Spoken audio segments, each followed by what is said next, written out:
Hi, everyone, and welcome to Psych 3510. Today, we will be discussing Chapter 8 of the Research Methods in Psychology textbook on bivariate correlational research. This is going to be a two-part lecture.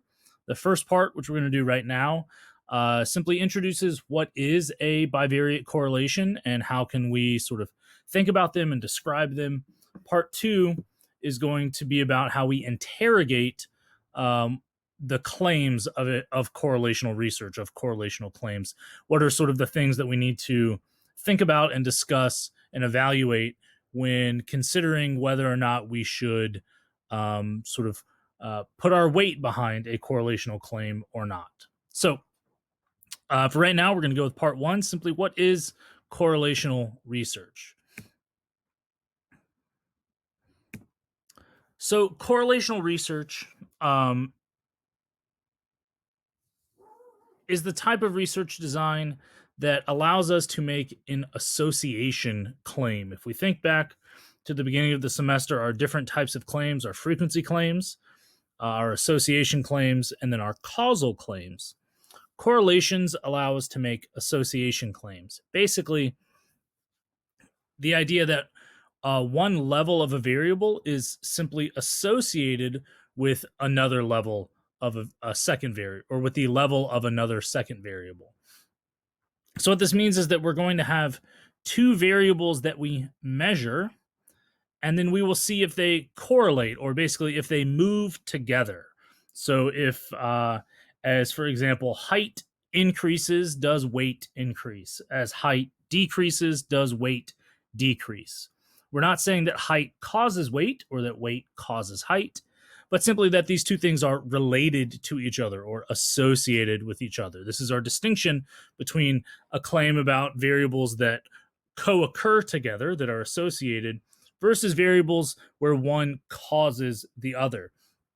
If we think back to t-tests, the single sample t-tests, that would be an example of a statistic that we use for a causal claim, right? Where the independent variable is causing a change in the dependent variable. So when we look at the results of association claim correlational research designs, we typically look at these things that we call scatter plots. And this is going to be a big focus of this chapter in this section, is understanding these scatter plots. So the first thing to orient ourselves to are the axes. So one of our variables will be on the y-axis, in this case, relationship longevity, right? How long your relationship has lasted. And on the x-axis is our second variable, the amount of expressed gratitude within that relationship.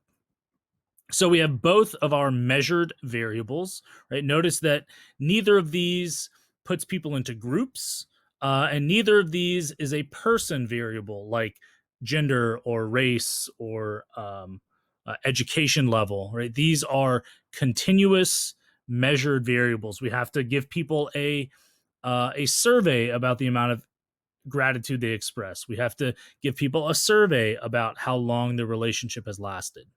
So we put our two variables that we think are going to be associated on each of our axes.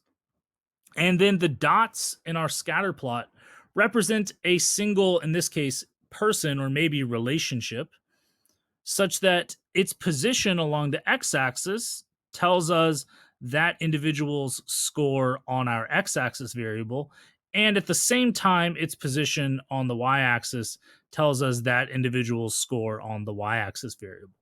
So, for example, this person, or this could perhaps be relationship, right? Each dot could be a relationship. This relationship has lasted 4 years, and they express, it looks like this is probably around 7 or 8, right? A score of 7 or 8 on expressed gratitude. This individual or relationship here that I'm highlighting with my pointer has only lasted for 1 year, right? A new relationship, and they score a 6, it looks like, on expressed gratitude. So by following across or over and then down to each of our axes, the y and the x-axis, we can determine the particular score of a particular data point. Now, we need to be able to sort of generally describe the nature of correlational relationships. And so we see here, we're going to call this scatter plot a positive association because as scores on one variable increase, scores on the other variable tend to, on average, increase as well. And we can see this sort of like bottom left to top right nature of this scatter plot. If we were to draw a line of best fit, it would start in sort of the bottom left quadrant of our scatter plot, and it would move upward towards the top right quadrant of our scatter plot. We have a line that would roughly trace like this, such that on average, the longer a relationship is, right, the greater the score on relationship longevity, the more expressed gratitude you have. And sort of the flip side is also true. The lower your relationship longevity, the lower your expressed gratitude. Now, again, we want to keep in mind that we are not making a claim that one of these variables causes the other variable. We are simply making the claim that relationship longevity is related to or associated with expressed gratitude. So it's kind of a softer claim than a causal claim. We don't exactly know what's going on here. We don't know which one is causing the other, or if perhaps there's another variable that we didn't measure that might actually be, quote unquote, doing the causing. We don't know. We don't have enough information. So all we can do is make an association claim that these two variables are related to one another. And when your pattern looks like this, we have a positive association in which scores on our two variables move together. When scores on one variable are high, they tend to be high on the other variable. When scores on one variable are low, they tend to be low on the other variable. Now we can have a different nature to the relationship of our association claim and our correlational data, and that can be a negative association. Now, one point that we need to make here is that our distinction between positive and negative associations doesn't tell us anything about the strength of the relationship or the sort of our quantification of the relationship. Positive or negative refers to the directionality of the relationship. So in our previous example, in a positive relationship, we have what we call a positive association. We have a positive relationship. As one goes up, the other goes up. As one goes down, the other goes down. In a negative association, we have what we might best call an inverse relationship, where our line of best fit is going to go from the top left quadrant to the bottom right quadrant, right? We have sort of an opposite slope to the line of best fit for our scatter plot, such that when scores on one variable, here frequency of multitasking, when scores on one variable are low, right, around this sort of 1 to 2 range, then scores on the other variable tend to be high, skill at multitasking. And then as we increase our score on our x-axis variable, for example, our scores on our y-axis variable tend to decrease. So we have an inverse relationship. They're moving in opposite directions from one another. As one goes up, the other goes down. They don't move together. They move sort of against each other or in opposite directions. And of course, just because we have collected data on two variables doesn't mean that those two variables have a relationship. They could be unrelated to one another. We call that zero or no association. And our scatter plot has no perceptible pattern, right? This looks like you just sort of threw dots up against a wall randomly. I can't really describe any sort of pattern to these data. If we were to draw a line of best fit, it would basically be a horizontal line straight across the graph, right? There's just nothing going on here. Our two variables, time of dinner, so if you eat dinner early versus late in the evening, and the weight of children are just not related to each other at all. It doesn't matter whether you eat early, whether you eat sort of at a moderate time, or whether you eat late. It has nothing to do with this other variable, childhood weight. So we can have three types of relationships between our two variables. We can have a positive association, a negative association, or it's obviously possible that the variables just are not related to each other and we have zero or no association.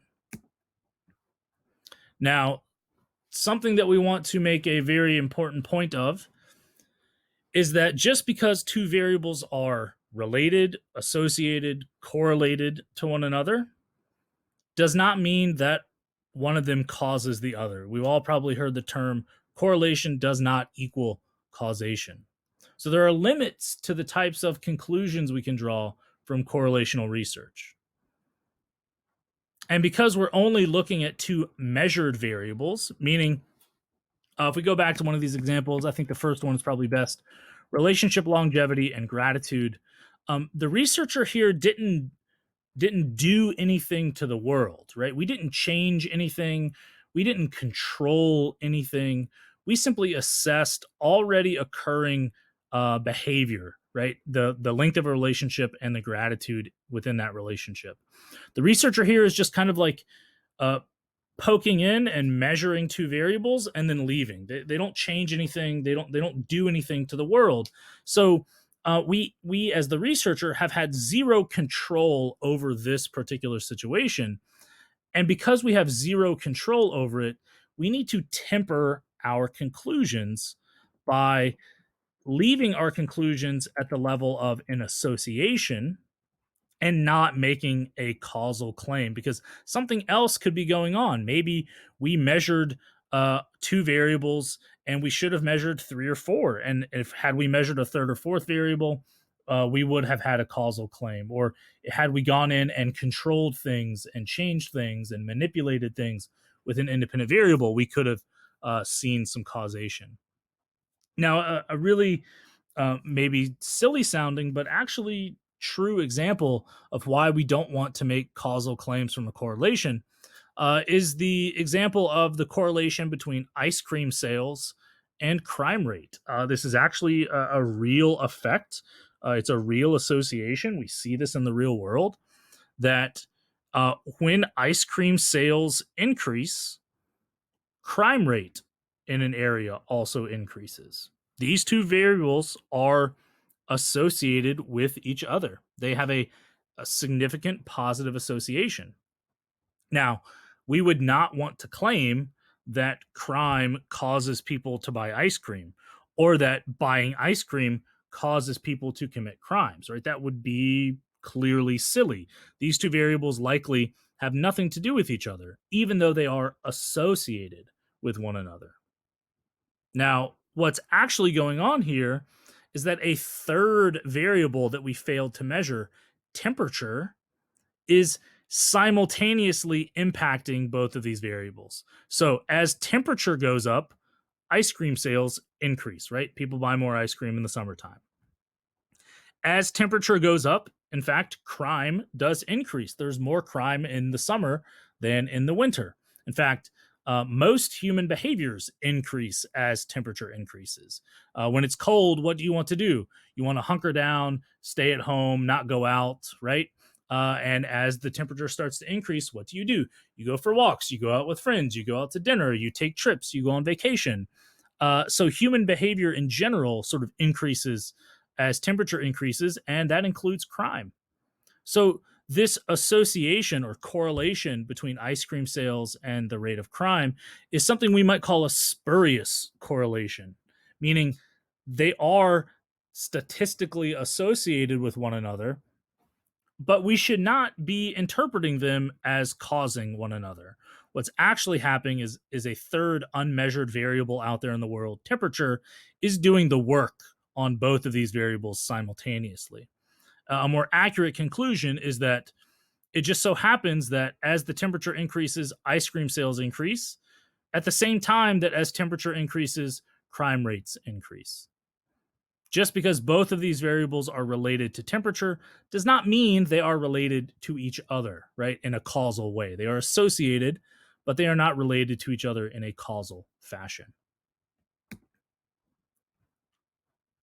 So the statistic that we typically use to describe associations is called a bivariate correlation. And a bivariate correlation, and you'll often just hear this called a correlation. There are different types of correlations, and we're not going to get into that right now. We're in this class. We're going to keep it simple. Our most basic kind of correlation is called a bivariate correlation, but you'll often hear the bivariate just kind of dropped for the sake of brevity. And what a bivariate correlation does is allow us to statistically evaluate how the degree of change in one variable is associated with the degree of change in another variable. So we might want to evaluate the relationship between, over here in our table on the right, variable number 1, which is well-being, or score on a scale of well-being, and variable number 2, the percentage of conversations that you have that are rated as sort of deep or meaningful, right, rather than just sort of casual. So this person A, I believe score of well-being is on a scale of 1 to 5. So person A has a high score of well-being, and most of their conversations, 80% of their conversations, are deep and meaningful. Person C has a slightly lower score on well-being. They're more moderate, 3.2. And we can see that less of their conversations are meaningful, right? Only 35%. And then this sort of final person scores even lower on well-being and even lower on the percentage of their conversations as deep talk. And so what we can do, and we're not going to learn about this yet. We're going to, in a separate lecture, we'll learn about how we statistically calculate this relationship. But what this statistic allows us to do is numerically evaluate, as well-being changes, does percentage of conversations change, right? Are these two related to one another mathematically and numerically? Now, we want to stop for a second and point out what correlations are not. Right? We've talked about what correlations are and when we use correlations, when we have two measured variables that are continuous, right? Meaning they're on a scale, like 1 to 10 or 1 to 100 or 1 to 5. But we'll often run into variables in the world, if we remember from way back at the beginning of the semester, that are categorical. Sex, maybe your grade in school, gender, race, religion, these categorical variables that put people into bins, right? They place people into already existing categories. And we actually don't want those variables in a bivariate correlation. So you can imagine two very relevant variables that are likely to be related to each other. In this example, we have where you met your spouse, whether online or offline, and then how satisfied you are in your marriage. This is probably like a 1 to 10 scale. And this is a perfectly legitimate research question, right? Does the manner in which you met your spouse, online or offline, have anything to do with how satisfied you are in your marriage? A wonderful research question, and I'm sure you could actually find some real data. These are data from 2013. But let's notice that the variable where you met your spouse is categorical. It's black or white, right? 0, 1. You either met them online or offline. You're in the online group or you're in the offline group. There's no sort of scaled measurement here.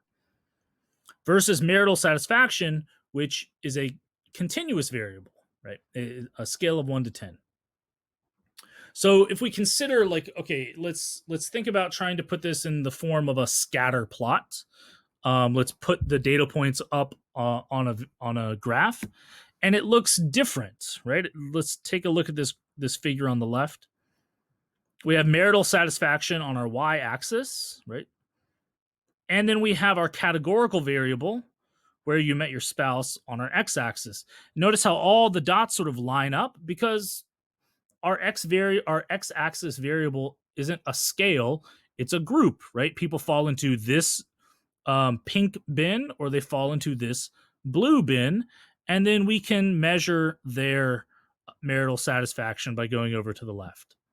So when we do a scatter plot with these data, it doesn't really add any value. It doesn't make any sense because essentially what we've done is a bar graph, right? Looking over here at the right.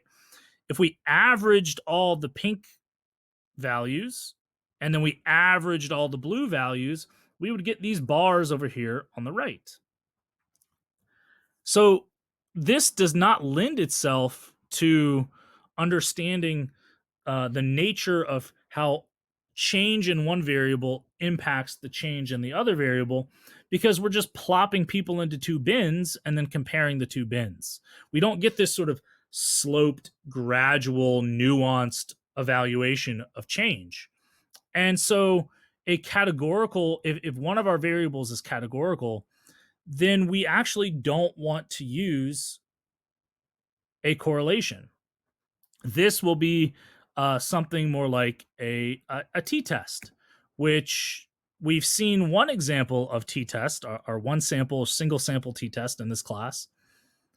And looking forward to 3530, you'll actually get two more examples of t-tests where t-tests allow us to ask the question, do these two groups differ from one another, right? Group A versus group B, right? Black versus white, Christian versus Muslim, male versus female, offline versus online, right? Juniors versus seniors. These categorical variables that put people into groups. If we have that situation, then we need a different statistic. We need a t-test. So we want to keep in mind as we're sort of learning about correlations, what correlations are, but also what they aren't. And in a bivariate correlation, we need two continuous variables. If one of them is categorical, then we're not going to do a correlation. That's not the appropriate research design. Okay, so let's get back to our two continuous variables. Here on the y-axis, we have our percentage of deep talk, and on our x-axis, we have well-being. Well-being has been transformed into z-scores, such that 0 means you're at the mean of well-being, and then above 0 means you're above the mean, and below 0 means you're below the mean. But just think of this as it is a continuous measurement of well-being, where 0 is the mean and anything above it is a high well-being, anything below it is a low well-being. Again, each dot represents an individual. So this person looks like they're around 85-ish% of deep talk, and they're actually below the mean on well-being. They're a little atypical, right? They're -1 z-scores below the mean, or just over -1 z-scores. So we can draw this line of best fit, and we can see that we have a positive relationship, right? If we had to describe the way that this relationship is moving, it's moving slightly from bottom left to top right, a positive association. But notice that this scatter plot is much less obvious than some of the ones we saw a few slides ago. So what this introduces is the fact that we can describe the directionality of a correlational relationship as positive or negative, but then we need a way to quantify the strength or the size of the relationship. Because while this relationship is technically positive, it's much weaker. It's less obvious that this is a positive relationship, right? There's a lot more spread and error. Then I'm going to run back a few slides, right? So sort of in your mind's eye, imagine what this very sort of chaotic, hectic scatter plot looks like with a weak positive relationship versus this scatter plot, which is much more obvious, right? This is clearly a positive relationship. The data points are packed much more closely together versus this scatter plot where we have a lot more error and variability. Now, the test statistic that we use to describe the strength of a correlational relationship is called R, just the letter R.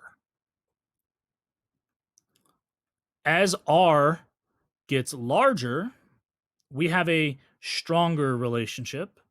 As R approaches 0, we have a weaker relationship. And remember, we need a way to distinguish between positive and negatives. So correlations and R test statistics will range from -1 to +1, such that any correlation around 0.1 or -0.1 is considered small or weak. If we're 0.1, then we have a weak positive correlation. If we're -0.1, we have a weak negative correlation. Anything around 0.3 or -0.3 is medium to moderate. Anything around 0.5 or -0.5 or and above is considered large or strong. So the absolute value of our R test statistic tells us the strength of the relationship. A positive 0.1 is equally as strong as a negative 0.1. A positive 0.3 is equally as strong as a negative 0.3.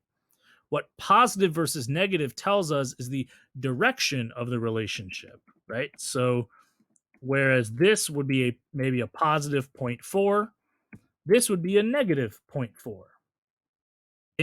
They look to be about equally strong, um, but they differ in the directionality of the relationship. So while their absolute value might be similar, one of them will be a positive value here, and the other will be a negative value here. But we have two things to consider when we look at an R statistic. We have the strength, which is based on its absolute value or its distance from zero. And then we have its sign, whether it's positive or negative, which tells us the directionality. And again, these will vary from -1 to 1. The closer we get to -1 or 1, the stronger the relationship. The closer we get to 0, the weaker the relationship, such that a correlation of 0 means absolutely no relationship. So, what we want to be able to do is take a look at a correlation scatter plot like this and make some judgment about this sort of relative judgment about its strength and directionality. So I want you to take maybe 5 or 10 seconds and look at this scatter plot and try to consider, would you call this a positive relationship or would you call this a negative relationship? And then would you call this a weak, a moderate, or a strong relationship? So take maybe 10 seconds and I'll go silent and then come back in and we'll talk about it.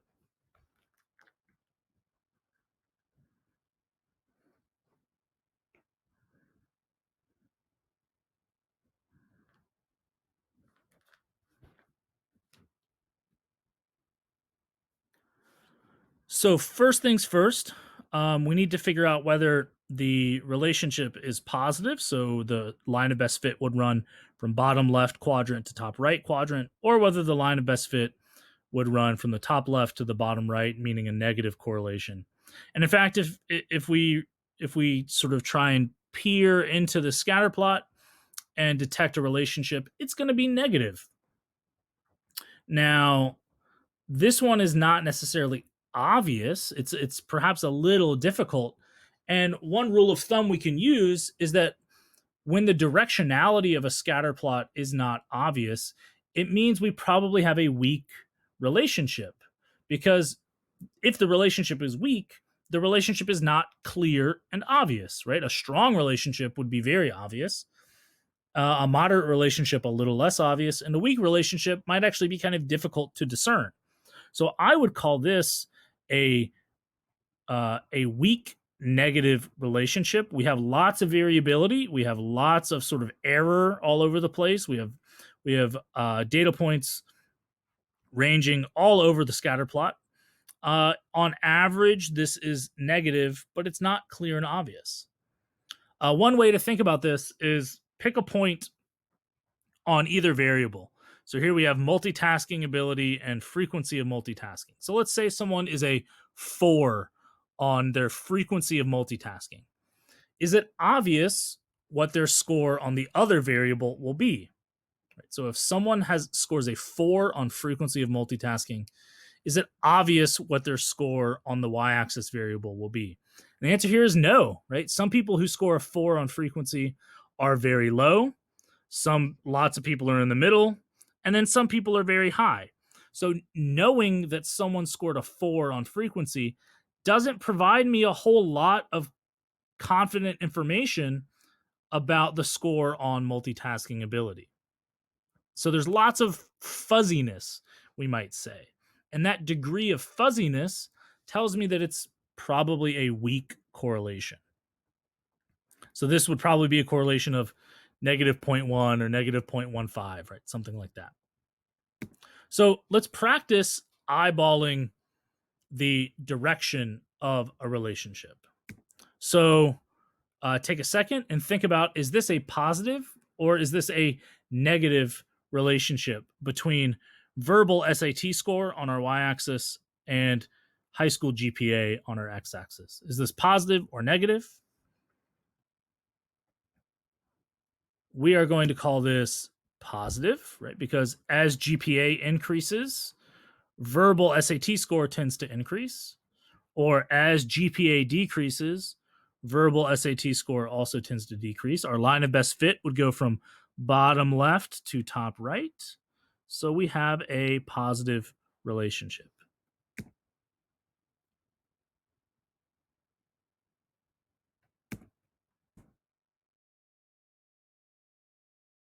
Here we have a, you guessed it, negative correlation because our line of best fit is roughly there. We're moving from top left to bottom right. This is number of missed classes and exam score. So the more classes you miss, right, as we increase our score on the x-axis, the worse you do on the exam, the lower you score, right? This is an inverted relationship. As one goes up, the other goes down. Or as exam score goes up, number of missed classes goes down on average.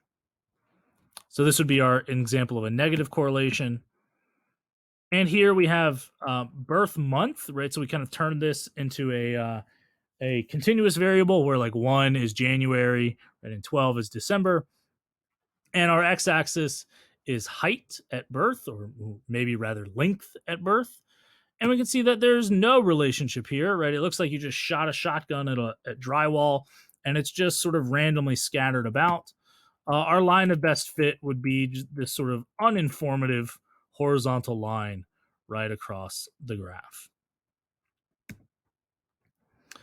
And like I said before, we can judge strength of relationship based upon what I'm going to call the obviousness of the relationship.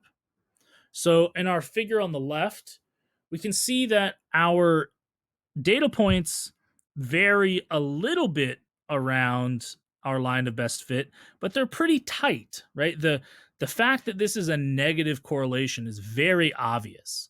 I'll steal a term from meteorology and the study of hurricanes, and I'll say that we want to kind of consider a cone of uncertainty, right? So if we had to draw an oval around all of these data points, that oval would actually be pretty tight. It would be pretty informative.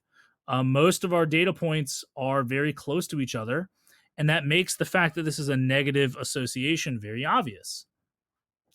Versus another negative association over here. This is age and testosterone levels. And it is negative. If we drew a line of best fit, right, it would look kind of like that.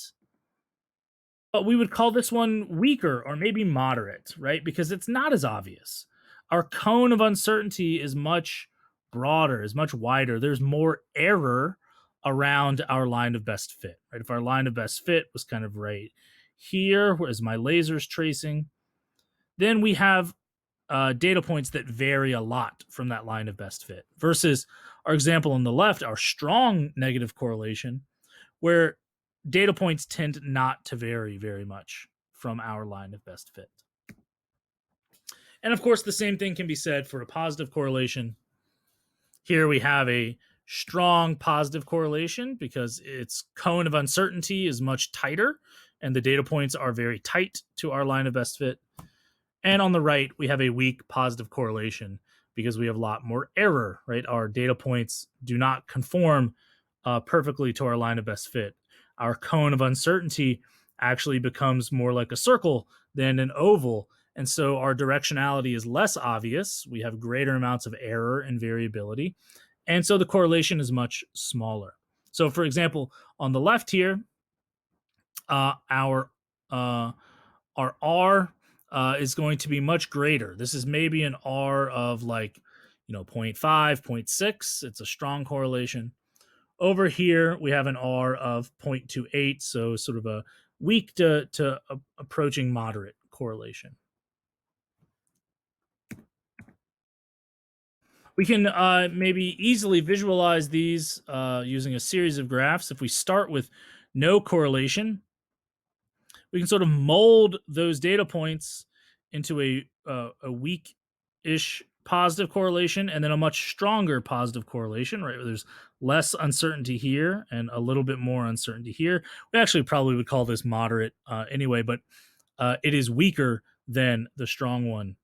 And the same thing for negative correlations. We can see that our cone of uncertainty is much fatter here, right? There's more variability amongst our data points.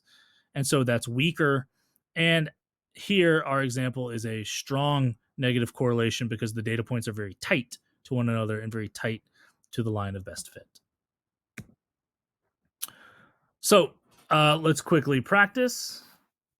How would you describe this correlation? Would it be, I want you to use a directionality term, right? Positive, negative. I want you to use a strength term, weak or strong or moderate. So take 5 seconds, consider whether this is positive, negative, weak, moderate, or strong.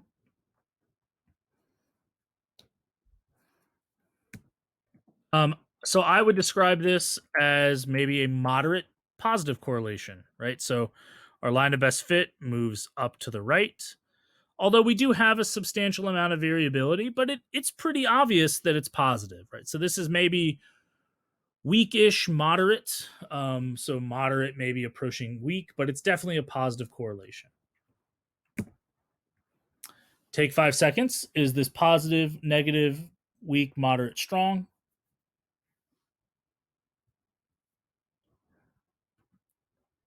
So this is clearly negative, right? It's obviously negative. Our line of best fit is going to run from top left to bottom right. And so that lets us know that this is probably maybe moderate, bordering on strong. Right? Our cone of uncertainty is pretty obvious, is pretty tight. We have this one sort of wonky outlier over here, but the rest of our data conform pretty clearly to a negative correlational oval. And so we should be confident that this is at least a moderate, if not a strong correlation that is negative. And lastly, how would we best describe this correlation?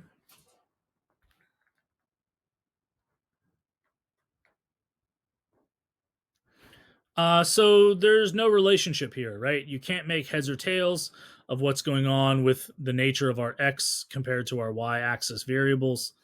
Our line of best fit is just a horizontal line, which tells us nothing, provides no information, right? It has no slope, and so we cannot predict or have an idea of what x will be given y or y given x.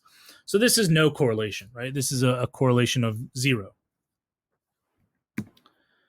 All right, so that's part 1 of chapter 8, bivariate correlations. Sort of what is a correlation. Our next part, part 2, is going to be all about evaluating or interrogating association claims, such that if we see an association claim about the relationship between two variables, we can come to some judgment about the validity, reliability of that claim using our validities and reliabilities. So, thanks everybody, and I will talk to you again when we pick up the next video, which is part 2, interrogating association claims. Thanks.